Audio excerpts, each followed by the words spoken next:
Guys, wanted to go ahead and talk to you about this spice and herb seasoning. It says that it's great for blackening, but I kind of want to tell you what I use it for rather than for blackening fish or blackening chicken. I've used it in a salad. Okay, now hear me out. This actually starts, the main ingredient in this is going to be salt, but then after that, it's going to have red pepper as well as basil and thyme. Garlic and that sort of thing. So I just kind of want to show you what it looks like as I pour it here onto my hand. And you can see that salt is going to be the number one ingredient. You can see all the salt that's in there.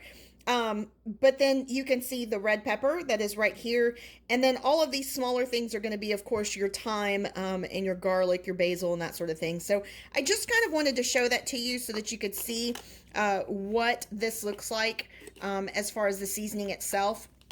But because of the variety of seasonings that are in it, the herbs that are in it, I recommend this for spaghetti, salads, anything that you're just trying to season, like a hamburger. You can go ahead and just splash this on there or dash this on there a little bit, and it tastes great. You're not going to have any overpowering flavors because they all mix in very well with one another.